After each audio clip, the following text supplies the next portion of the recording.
시청자 여러분, 안녕하세요. 오늘 방송은 중국의 4대 미녀에 대한 스토리를 테마로 진행하려고 합니다. 중국에는 여자들에 관한 독특한 이야기들이 소설처럼 여러 가지 장르로 전해져 내려오는데 그중 일반적으로 많이 입에 오르내리며 회자되는 것이 악녀에 관한 것이죠. 하지만 악녀뿐만 아니라 중국을 대표할 수 있는 미녀들의 이야깃거리인 4대 미녀, 그리고 이와 반대로 중국에서 가장 못생긴 4대 추녀에 관한 스토리와 남자들을 파탄에 이르게 하는 유형의 여인들이라고 표현되는 판무 파탈에 속한 여인들에 대해서도 적지 않은 스토리들이 전해지고 있습니다.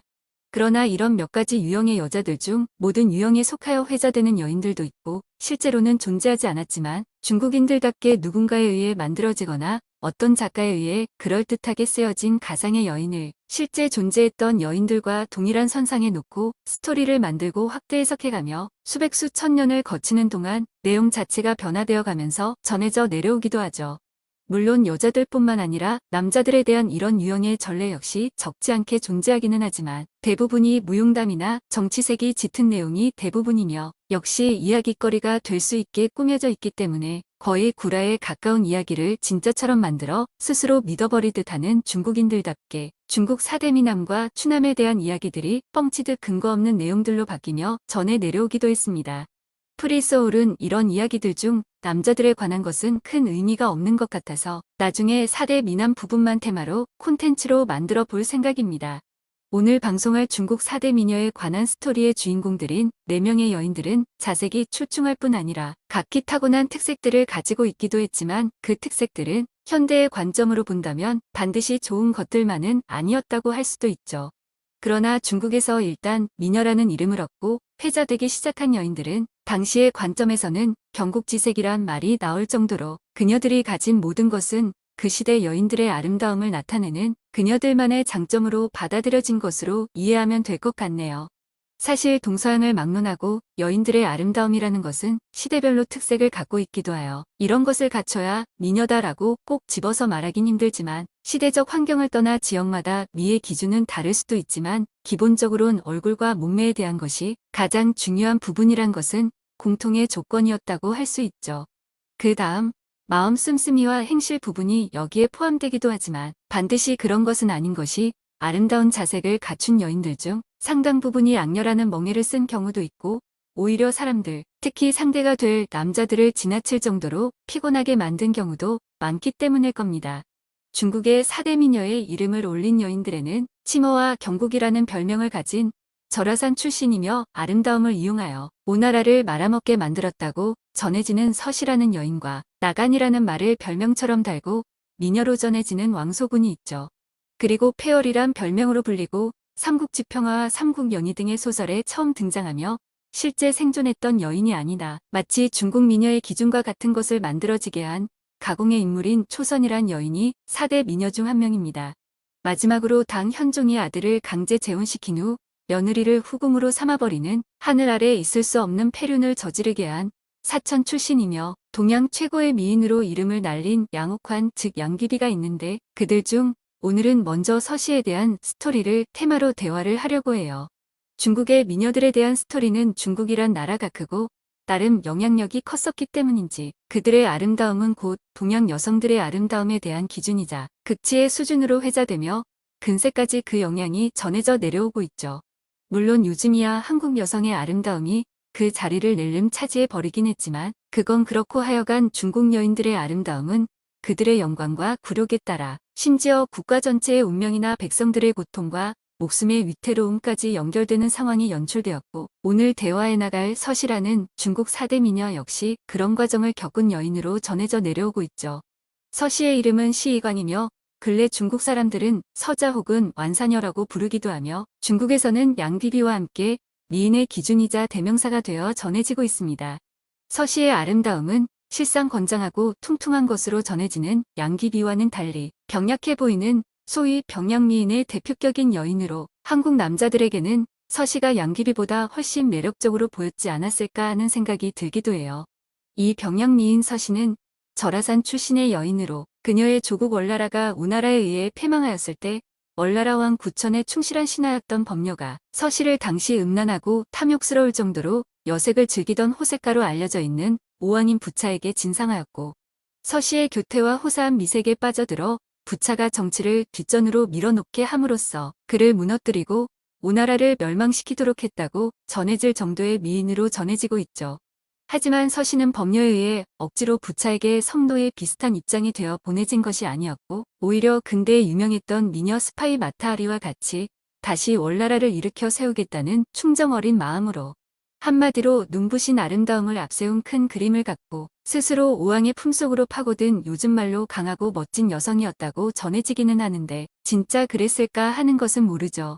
법녀가 서씨를 오나라 왕인 부차에게 진상할 때 역시 당시 미인으로 알려져 있던 정단이라는 여인도 함께 진상되었지만 부차는 정단이라는 여인을 잠시 곁에 두는 듯 했지만 서씨에게 정신을 뺏겨 밤낮 없이 그녀의 품속에서 살며 총애했기 때문에 정단은 질투로 몸져누워 시름시름 가슴앓이하는 세월을 보내던 중 허무하게 황천길로 들어가 버리게 되었다고 해요. 서씨의 아름다움에 대해 이야기하자면 가장 먼저 떠오르는 말 중 효빈이라는 고사가 있습니다. 얼굴 찡그림을 따라하다란 뜻인데 어릴 때부터 가슴앓이 병을 앓고 있던 서씨가 생활하는 가운데 언제나 얼굴을 찡그리고 다녔지만 서씨가 찡그리고 다니는 얼굴 표정조차도 눈이 부실 정도로 절색이었다고 하죠. 서씨가 아름답다고 소문이 났다면 이웃마을에 그 소문에 버금가게 추녀로 소문난 동씨라는 여자가 살고 있었는데 서씨가 가슴 통증으로 미간을 찡그리고 다니자 이 추녀는 아름다운 절색의 서씨가 얼굴을 찡그리는 것이 아름다움을 나타내는 모습인 것으로 생각하며 자기도 서씨처럼 가슴에 손을 대고 미간을 잔뜩 찡그린 채 마을을 돌아다녔다고 하는 데서 나온 고사입니다. 당시 그 지역의 많은 여인네들은 서씨가 하는 모든 행동과 어떤 모습도 모두 아름답다고 여기며 절색의 서씨에 대하여 질투와 부러움의 대상으로 삼았기 때문에 추녀였던 동씨뿐만이 아니라 다른 여인들도 서씨가 하는 행동이나 모습을 따라하려고 했는데 그런 마음은 현재 아름답거나 멋진 모습의 연예인들을 따라하는 것과 다를 바 없는 행위였을 겁니다. 엄청난 추녀인 동씨가 서씨를 흉내낸 모습으로 마을을 돌아다니자 그 모습을 본 마을 사람들이 기겁을 하며 부유한 사람은 급히 집 안으로 뛰어들어가 큰 대문을 잠궈버린 다음 다시는 나오지 않았고 가난한 사람은 가족들을 모두 데리고 다른 마을로 이사를 가버렸다고 하는데 동시 효빈 서씨 빈목이라는 고사성어는 이렇게 유래되었다고 전해집니다. 서씨라는 중국 미녀의 별명은 치머와 경국이라고 전해지며 그녀의 아름다움에 대하여 중국인들이 뻥치듯 과장한 또 다른 설화가 있는데 춘추시대 말의 아름다운 용모를 가지고 복숭아꽃이 연상될 정도로 예쁜 얼굴을 갖고 태어난 서씨는 강물 속을 지나가는 물고기도 그녀를 보고는 미모에 놀라 헤엄치는 것을 잊고 가라앉아 치머라는 수식어가 붙었다는 구라가 있죠. 사실 이 구라 같은 말은 원래 정반대의 뜻을 가지고 있다고 합니다. 이 설화가 의미하는 바는 당시 철학자들이 겉으로 느껴지는 의미에 대한 반어적인 의미로 사람이 아름답다고 말하는 것이 진실로 아름다운 것인가에 대한 의문을 모장여의 인지소미야, 억연지침이, 조견지고비, 미록견지결취라는 철학적인 화두로 표현하기도 했죠. 이 표현의 뜻은 모정과 여인은 자색이 출중한 여인들이니 사람들은 그녀들을 보며 아름답다고 말하지만 물고기가 보고는 물속으로 깊이 잠겨버렸고 새가 보고는 높이 날아가 버리고 고라니가 보고는 마구 도망가 숨어버린다는 의미로 사람들이 말하는 아름다움이라는 것은 단지 그 말을 하는 사람들의 눈에만 그렇게 보일 뿐 실제로는 사람들이 말하는 것과는 정반대로 보고 놀라서 도망칠 정도에 지나지 않는 것이란 의미를 나타내는 말이라고 합니다. 그러나 이 말은 훗날 아름다운 여자의 얼굴을 형용하는 말로 굳어지게 되어 절세미인을 뜻한다는 의미로 쓰여지고 있는데 우리나라에서도 연세가 있으신 분들이 가끔 아름다운 여색을 갖춘 여인네들을 가리키는 말로 사용하시기도 했죠. 그리고 또 다른 설화가 있는데 이 설화는 한국에서도 자주 사용되는 말이며 역시 중국인들의 과장하기 좋아하는 데서 만들어진 한마디로 재미있는 썰에 가까운 표현이지만 이제는 하나의 성어가 되어 사용되고 있는 말입니다. 월나라가 망하고 나서 서씨와 정단이 오나라 왕에게 진상되었을 때 이 출중한 자색을 가진 두 미녀가 도착하자 그 두 연인들의 아름다움을 구경하려고 통제하기 어려울 정도로 많은 군중이 몰려드는 바람에 성문이 부서져 버렸는데 이 두 절색의 미녀들을 본 오자서가 오왕 부차에게 정단은 성을 잡아뜨릴 미인이라 하여 받아들여도 괜찮다고 했으나 서씨는 나라를 기울어뜨릴 미인이라 하여 받아들이면 안 된다고 진언했다는 말이 전해지며 이때 경국지색이라는 성어가 유래됐다고 하죠. 여기서 중국에서 여담 정도로 하는 말들이 몇 가지가 있는데 보고 요리 중 가장 으뜸이라 불리는 황복은 명나라의 만력제를 비롯하여 역사 속 수많은 왕족들과 귀족들이 즐겨 먹던 음식이었는데, 이 황복을 서시의 유방이라고 부르기도 하는데, 보고의 모양이 유방의 모습과 같다 하여 이렇게 부른다는 사람도 있고, 보고의 정소 부위에 해당하는 위가 터졌을 때 나오는 흰 액체를 젖에 비유하여 서시유라고 말하는 경우도 있다고 합니다.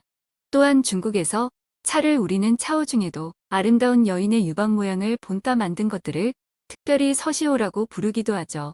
서시가 오나라의 왕을 눈을 뜨고도 앞을 내다보지 못할 정도로 오직 자신의 품속만을 찾아드는 멍청이로 만들어 결국 멸망시켜버린 후에 그녀의 행적은 묘연한 상황이라고 합니다. 중국 최고의 역사서를 저술했던 사마천의 사기에 등재된 것들이 현재 전해지는 중국의 역사성 깊은 스토리들의 실제와 허구를 이해하고 팩트화하는 가장 높은 신뢰도를 가진 정사 역사서로 인식되는데, 이 사기에는 오왕이 무너진 후의 서시의 행적에 대한 것이 일체 언급되어 있지 않다고 하죠. 따라서 오나라가 망한 후의 서시 행적에 대한 설은 어느 것 하나 명확한 것은 없지만 세간에 크게 세 가지 정도로 현재까지 전해져 내려오고 있습니다.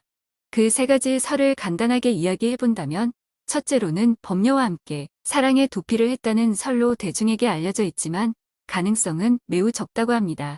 두 번째 설은 사모하던 오자설을 월나라를 위해 살해한 후 죄책감으로 숨졌다는 설이 있고, 일설에는 몸에 돌을 매달아 바다에 수장을 당했으며 서시가 죽은 후 가리비가 잡혔는데 사람들은 가리비의 속살이 서시의 혓바닥을 닮았다고 하는 이야기가 전해지기도 하죠.